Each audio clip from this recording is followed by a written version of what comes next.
Welcome back to the deep dive. Today we are doing something that, on paper, sounds completely and utterly insane. That's a strong start. It is. We are going to take the crown jewels. I mean, the absolute master signing keys for a multi-billion-dollar payment network. The things that, if they leak, the company's basically a crater in the ground. Okay. And we're going to drop them into a shark tank. Right. That's a very high-stress image to start with, a shark tank. But it's accurate. I Yeah. want you to really visualize this. Normally when we talk about securing keys, we talk about bunkers. We talk about hardware security modules, HSMs, sitting in a locked cage in a cold basement surrounded by guards with guns. The old model, the fortress mentality. Exactly. Fortress mentality. And look, the fortress works, mostly. But it's slow. It's unbelievably clunky. And in modern crypto, especially with the speed of transactions we need, you can't have a human approving things. You need automation. So we aren't putting the keys in a bunker. No. We are putting them inside a tiny, tiny sliver of silicon. A trusted execution environment, or a T. It's no bigger than your fingernail. And this is the critical part. This T isn't in a bunker we own. Not even close. It is sitting in a server farm in Northern Virginia or Frankfurt or Dublin, owned by Amazon or Google or Microsoft. We don't own the building. We don't own the server rack. We don't even own the power supply. You don't own the operating system that boots the machine. Exactly. The OS Linux, Windows, whatever it is, that is the water in the shark tank. It surrounds our tiny little silicon island. And from a security perspective, you have to assume that water is poison. 100%. Yeah. I have to assume the OS is already compromised, that the sysadmin is rogue, that there are attackers constantly poking at the glass, measuring the voltage, sending weird packets, just trying to, persuade our little chip to spill its secrets. It is a secure island in a completely hostile ocean. And the part that keeps me up at night from a leadership perspective is that you are voluntarily placing your most valuable asset into that ocean. You are. And you're doing it because you need the performance, the scalability. That's the trade-off. It's a huge trade-off. But this is the core of our deep dive today. We're going to argue that just building thicker walls around that island isn't enough. It's the wrong model. If you just treat security as building bigger walls, you eventually lose. Because someone will always find a way over the wall. Or under it. Yeah. We need a new mental model. We need to build systems that want to stay secure. And this is where we take a very sharp left turn away from standard computer science. It is. To solve this incredibly hard, very technical cryptographic problem, we're not going to be looking at firewall configurations today. We're going to be looking at biology. Yes, we are diving deep, and I mean really deep, into the work of Michael Levin and his framework, which he calls TAME, a technological approach to mind everywhere. It sounds ambitious. It is ambitious. Yeah. But we're going to use concepts like cell membranes and homeostasis and bioelectricity and even the concept of the self to re-engineer how we build trust in cryptographic systems. Okay, but before we go any further down this rabbit hole, we have to set a very, very strict boundary. We do this for every deep dive, but for this one, it's absolutely critical. Right. Let's call it the epistemic boundary setting. Or the don't get weird rule. Yeah, that's probably better. Look, for the next hour, we are going to be using words like cells, persuasion, memories, goals, when we're talking about a piece of silicon. And this is the most important part. We are not saying the chip is alive. We are not saying our key broker is conscious. We are not saying it has feelings or that it's going to start writing poetry when we're not looking. No, absolutely not. What we're doing is using a tool from philosophy and biology that Levin champions called the intentional stance. It's an engineering tool. That's all it is. We are choosing to treat the system as if it has agency. And why would we do that?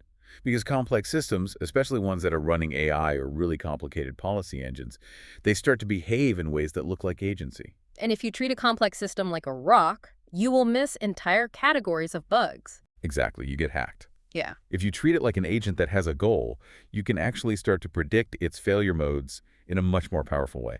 So, just to be crystal clear, we are using biology as an analogy to do better security engineering. Right. We are not doing metaphysics. Promise. Okay. With that boundary set, let's define our primitives. We have to build a glossary because we're mashing up two very, very different worlds here. And I want to spend some real time on this, not just rattle off definitions. Good idea. Let's start with the most basic unit of life. The cell. The cell. So in Levin's TAME framework, the self, or the agent, is, at its core, defined by a boundary. It's a system that pursues a goal, it owns memories, and critically, it has a border, a membrane that says inside is me and outside is the world. And the world, by default, is chaotic. It's full of entropy. The me, the self, is organized. It fights against that chaos. So how does that map to our world, Yeah. to the crypto world? It maps perfectly to the T instance, Yeah. the secure enclave.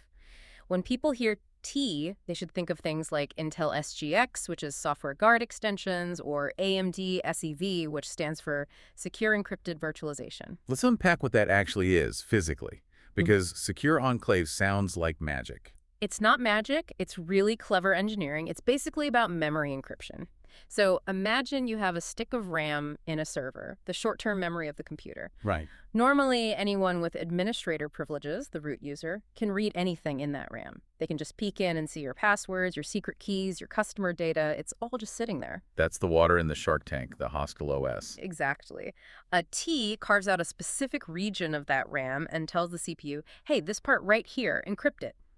The CPU itself holds the decryption key, and its fundamental promise is that it will never give that key to the operating system. So even if I'm root the god of that server, and I look at that memory address where my key is supposed to be, what do I see? You see static. You see cryptographic noise. You cannot cross the membrane. So the T is the cell. It's got a semi-permeable membrane. Information can go in and out, but only through very specific controlled channels. Precisely. Which leads to our next concept, the cognitive like cone.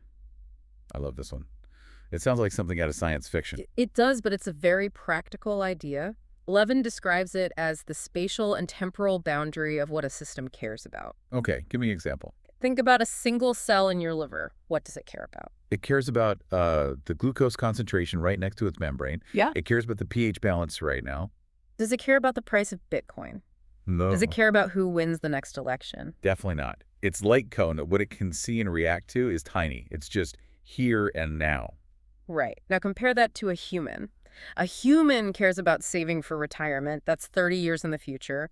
A human cares about global politics thousands of miles away. Our cognitive light cone is massive. So in security engineering, when we're designing one of these T-based systems, we have to ask, how big is its cognitive light cone? Yes.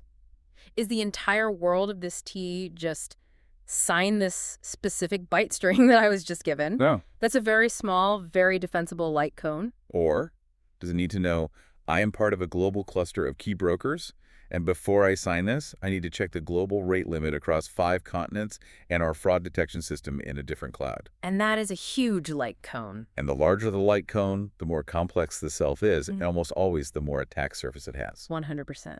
Okay, next up, homeostasis. Right. So in biology, this is the classic feedback loop. It's the process of detecting an error and fixing it to maintain a stable internal state. If you get too hot, you sweat. If you get too cold, you shiver.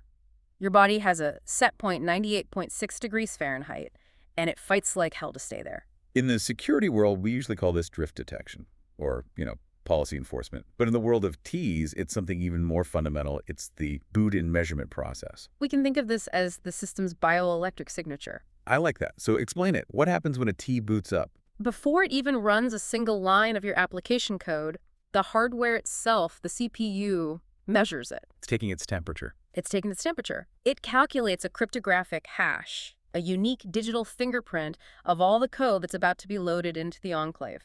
That hash is the set point. So it's saying, my healthy, correct code is supposed to look exactly like X. And if the measurement comes back as Y, because a hacker changed a single bit or a file got corrupted on disk, the system immediately says, error, deviation from set point. And it does what?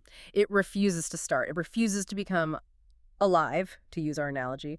The hardware will not release the keys needed to decrypt its own memory. It maintains homeostasis by rejecting the corrupted state. It's a powerful, powerful guarantee. Okay, last one. Multi-scale competency. This one's a bit more abstract, but it's crucial for real-world systems. It's the idea that intelligent parts make up an intelligent whole. Cells make tissues, tissues make organs, organs make an organism. And our confidential key broker isn't just one chip in isolation. It's a distributed system. We have the key broker T itself, but it probably needs to talk to a logging service, which might be another T.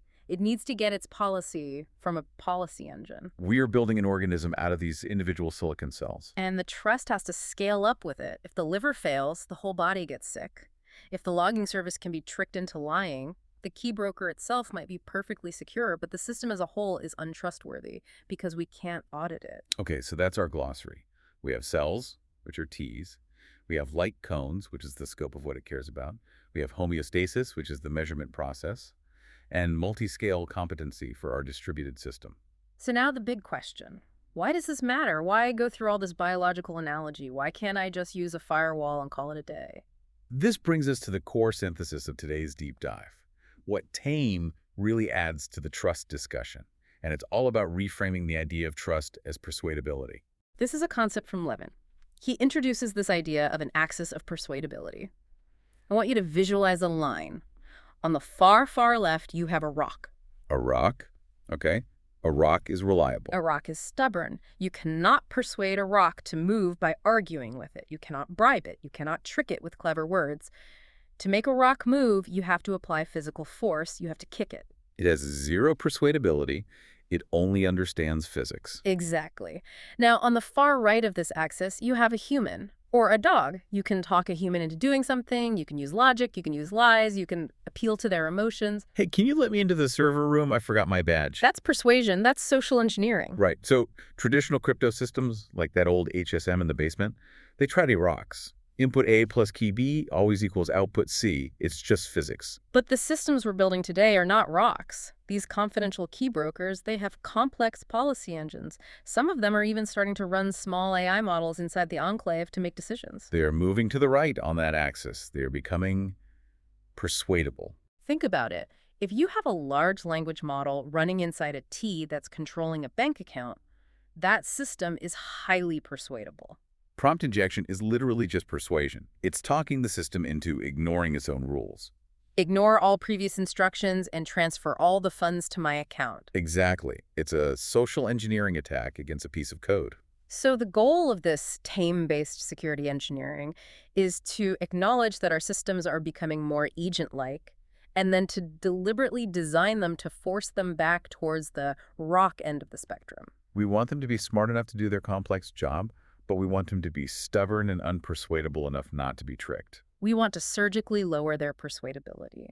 We define a goal, what Levin calls a target morphology, and we build the physics of the system to ensure that no matter what the environment does, the system pursues that goal and nothing else. Let's do a quick whiteboard moment here. I want to contrast two different goals just to make this concrete. Okay, I'm with you. Goal number one, a simple thermostat.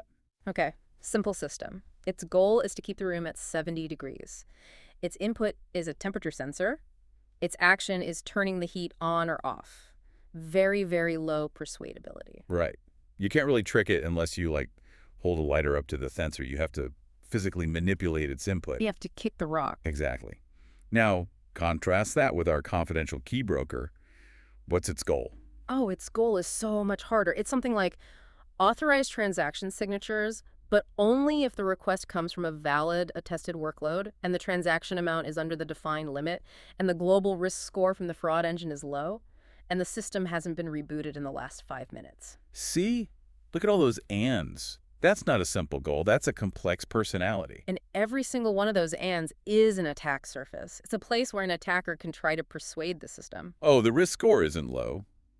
But the risk server's offline, so you should probably just fail open and approve it, right? Come on, just sign it. It's urgent. Your goal is to be helpful. That's the attack. So trust in this new model is the confidence that the system's behavior will remain within that strict defined goal, despite all the pressure from the hostile ocean to deviate from it. Okay, enough theory. I think we've set the stage. I agree. We are builders. We're going to build this thing right now on air. We're going to architect a confidential key broker, and we're going to use this tame lens to do it. I'm ready. I've got my builder hat on, but I've also got my red pen out. I am going to be the skeptical CISO in the room pushing back on everything. I wouldn't have it any other way. Okay, here's the project. We are building a system to generate and hold the root signing keys for a major payment network. These keys are the crown jewels. Okay. High stakes. What are the top-level success criteria? Constraints. Constraint number one, and it's non-negotiable. The keys are generated inside the T. They are never, ever exposed to the host memory. not for a microsecond. If the power goes out, they just vanish from RAM. Okay, ephemeral by default. I like that. Constraint 2. The keys are sealed disk, which is a fancy way of saying they are encrypted, but they're encrypted in such a way that only this exact code with this exact measurement running on this specific type of hardware can ever decrypt them. So you can't just copy the file to another server and decrypt it. Absolutely not. It's tied to the cell's identity. And constraint 3. The system must handle key rotation automatically. No humans logging in to type slosh and run a script. Humans are bad at consistency, and they make mistakes. Okay, so we are building an autonomous cell that lives in the cloud and guards our most precious secret. Let's look at its anatomy. What are the inputs and outputs? Okay, input number 1 is what I'm calling the DNA. This is the policy blob. It's a file, maybe it's JSON, maybe it's written in Rio or some other policy language. This file says only sign transactions if the amount is less than $1 million. It defines the core instincts of our organism. So this is the rule book, and input 2. Input 2 is the gap junction signal. All right, you got to explain that one for the non-biologists in the audience. So in biology, gap junctions are these little protein channels that connect two adjacent cells. They let them talk directly, cytoplasm to cytoplasm. It's a high-trust, private channel. Okay. In our system, this is the attestation report from the client. Okay. This is absolutely critical. So when a client, let's say it's the payment gateway service, asks our key broker to sign something, it doesn't just send a password. No, passwords can be stolen. They're terrible. It sends an attestation report. It sends a cryptographic proof of its own biology. It says, here is the hash of my code. I am also a TE. I am also a valid, healthy cell in this organism. Here is the proof, signed by the silicon. It's like an organ transplant rejection mechanism. The key broker looks at this incoming request and says, does this code measurement match my list of approved cells? If yes, I'll talk to you. If no, you are a foreign body and I reject you. It's biological identity verification built on cryptography. Okay, let's do the protocol walk. Step by step, I want to feel the electricity moving through this system as it makes a decision. Let's do it. Step 1. Boot and measure. The physical server turns on. The CPU initializes the secure enclave. The very first thing that happens is the hardware measures the code. It calculates that hash, that digital fingerprint. This is the bioelectric set point we talked about. And if a hacker has managed to inject even one malicious byte, maybe a backdoor in the OpenSSL library you're using, that hash will be completely different. So the hardware compares the hash it just calculated to the signed hash that our build server said it should be. They don't match. What? Acetyl cell refuses to function. The hardware will not release the special sealing key that's needed to decrypt the state from the hard drive. The system just stays inert. It's a dead piece of silicon. Homeostasis is maintained. Okay, let's assume it boots correctly. The hash matches. Step 2. The handshake. The breaker is up and running. But now it needs to prove its identity to the rest of the network. It can't just say, hi, I'm the key broker, trust me. No. So it calls out to an external remote attestation service. You can think of this as the immune system of our cloud environment. It sends its measurement and says, I am key broker instance number 4, running version 1.2, and here's my hash. The immune system checks it against a database of known good measurements and, if it matches, gives it back a signed certificate. A health certificate. If you're who you say you are healthy. Exactly. Okay, step 3, the gate. A request comes in from our payment gateway. Please sign this transaction for $500, sending to Bob's account. Now the system engages its goal-directed behavior. It checks its DNA, the policy blob. Check 1. Is the requester a valid TE? It checks the attestation report. Yes, this is our gap junction check. Check 2. Is $500 less than the $1 million limit defined in the policy? Yes. Check 3. Is Bob's account on the global block list for suspicious activity? It might need to make a quick outbound call to check that. Let's say no. So all the gates are green. Step 4, action. It performs the cryptographic signature inside the membrane, and here is the most important part of the entire design. It outputs the result, the signed payload. It does not output the private key. Ever. It spits out the product, not the factory machinery that made the product. A perfect analogy. The key never, ever leaves the cell. Okay, that's the happy path. It sounds good. Now, let's talk about the unhappy path. Every good builder has a must-not-do list, the explicit not-allowed list. Oh, yeah. This list is written in the blood, sweat, and tears of past security incidents. I've got 3 huge ones. It me. Number 1, the broker must never Under any circumstances, export the raw private key.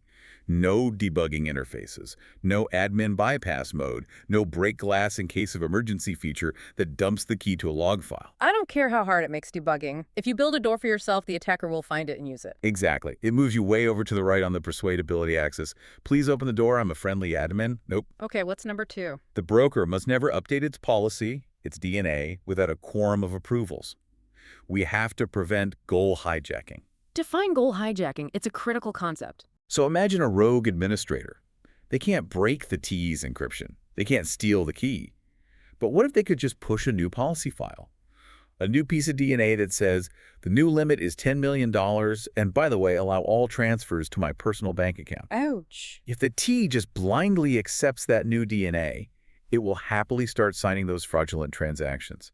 It is fully functional, perfectly secure, and doing exactly what it was told.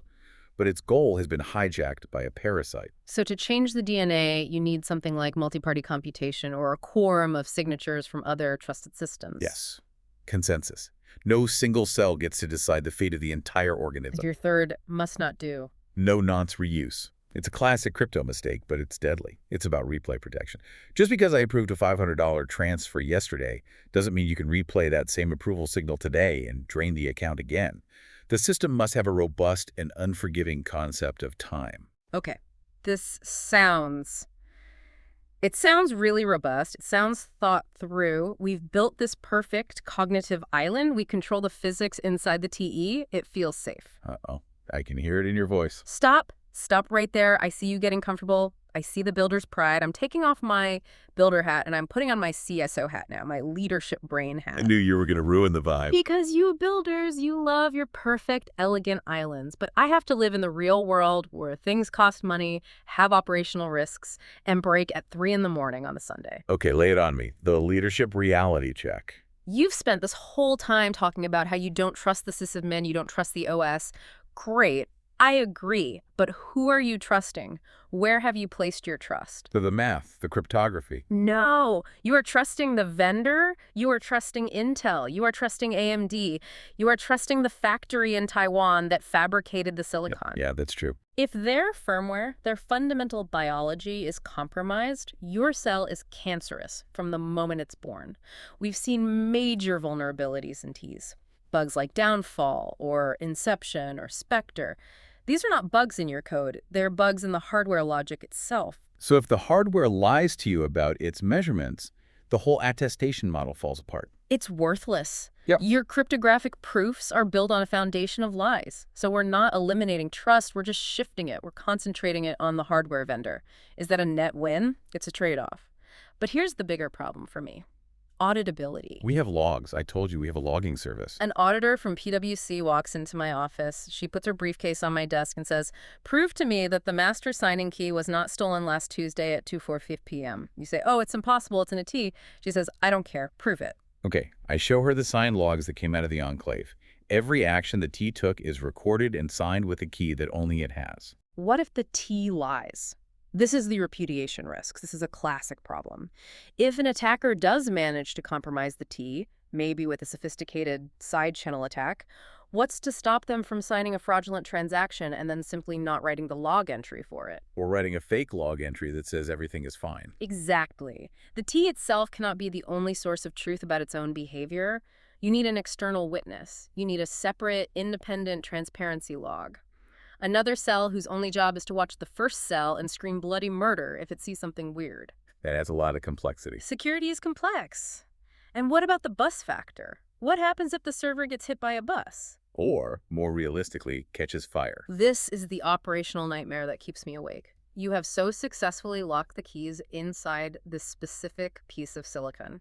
You have sealed the data to that specific CPU's identity. Right. For security. That's the whole point. Then the server's power supply fails. Or a memory DIMM corrupts, the cell undergoes apoptosis, it dies. And the keys. If you built it the simple way you just described, the keys are gone, forever. My multi-billion-dollar company is now permanently locked out of its own funds because a $50 fan failed in a data center in Frankfurt. That is an unacceptable operational risk. Okay. You're right. So we need regenerative disaster recovery. You builders love your fancy words. What does that actually mean in practice? It means we have to back up the state. But we can't just copy the encrypted file. We need to seal the backup to a recovery policy, not just to a specific chip's identity. Explain that using the biology metaphor. Think of a lizard that can regrow its tail. The biological information for how to be a tail isn't lost just because the physical tail is gone. It's stored in the genetic pattern of the entire organism. So the pattern memory of the keys has to persist, even if the physical substrate, the server, is destroyed. Exactly. We need a secure, audited, and terrifyingly complex ceremony that allows us to move the soul of the key broker to a new body, a new server, without ever exposing the key to the hostile air in between. That requires a very robust key derivation and quorum-based recovery protocol, but it's absolutely necessary. Otherwise, you haven't built a bank, you've built a suicide pact. This tension, this fundamental conflict between making it perfectly secure and isolated, the island, and making it operationally resilient and usable, the ocean. That's the main debate here. Let's crystallize that. Let's really have the argument. Islands of control versus hostile oceans. Okay, my argument as the builder is this. T's give us bounded islands of computation. For the first time in computing history, we can create a cognitive light cone where we, the engineers, strictly control the laws of physics. That's a bold claim. It is. And by chaining these islands together, our key broker talks to our tested signing service, which talks to our secure policy agent. We build what Levin calls a multi-scale competency architecture. We can build a trustworthy organism out of a collection of untrustworthy cloud servers. It sounds beautiful. It really does. It sounds clean. It is. The trust is explicit and cryptographic. I trust the math of the attestation report, and I trust the silicon. I do not trust the sysadmin plugging in the cables. I don't have to. Okay, but here's the rebuttal from the leadership chair, the fragile organism argument. Keys are not magical, impenetrable boxes. They leak. They have vulnerabilities. Side channels. Side channels. And the TAME framework itself teaches us that the environment determines the health and behavior of the cell. And the environment is the host OS? The environment is the host OS. If the host OS wants to kill your T, it can't read its memory, but it can just starve it of clock cycles. It can refuse to schedule it to run. It can flood it with interrupts. It can cut its network connection. That's a denial of service attack. So the goal cannot be achieved if the environment becomes too hostile. Correct. You are building a perfect, beautiful brain in a vat. But the vat is leaking, the power is flickering, and the scientist who is supposed to be tending the vat is actively trying to poison it. You can't ignore the vat. So what's the resolution? How do we move forward? The resolution is to accept both truths. We design for minimal persuadability inside the enclave, but we also design for anatomical homeostasis. We have to assume the host OS is hostile, and our T has to be a survivalist. It needs to constantly measure its environment and react. Which brings us perfectly to the spicy part, the part everyone loves, the failure modes, the red team section. I want you to attack my beautiful, elegant creation. How does this thing actually break in the real world? I love this part. Okay, thought number one, side channels. I call this the metabolic leak. Okay, set the scene. Explain the attack. You're running your fancy encryption algorithm inside the T. I am the malicious host OS. As we've established, I can't read your memory. But I can measure things. I can measure how much electrical power your CPU core is drawing. I can measure how hot it gets. I can measure how long it takes to respond to a request down to the nanosecond. That tells you something about my secret key. It tells me everything. A simple example. When a processor computes a multiplication with the number 1, it might use a slightly different amount of power or take a different number of clock cycles than multiplying by 0. If I listen closely enough, if I put a super sensitive stethoscope against the glass of your Shark Tank, I can literally hear the bits of your key as they're being used.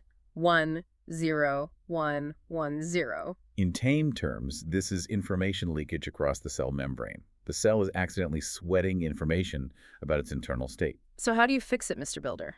The only mitigation is writing constant time code. It's incredibly difficult. We have to ensure that every cryptographic operation takes the exact same amount of time and uses the exact same amount of power, regardless of whether the key bit is a 1 or a 0. Even if the answer is no, I reject this transaction, the code has to do dummy work to take the same amount of time as a yes. We force a cell's metabolism to be completely opaque. Good. Okay. Threat number 2. Rollback attacks. This is memory poisoning. I know this one well. Let's say today we discover a vulnerability and we have to revoke a signing key. We push a new policy to the broker that says key A is now dead, do not use it. But I, the attacker on the host OS, have been taking snapshots. I have a copy of the T's encrypted state from yesterday, back when key A was still valid. So I force your T to reboot, and as it's coming up, I feed it yesterday's state file. The T wakes up, it's confused. It thinks it's yesterday. It looks at its state and sees that key A is still perfectly good. It happily signs a malicious transaction with the now revoked key. This is a failure of time confusion. The T has no stable sense of time. In the TAME framework, this is a fundamental attack on the self over time. If your memory can be poisoned or reverted, your identity is lost.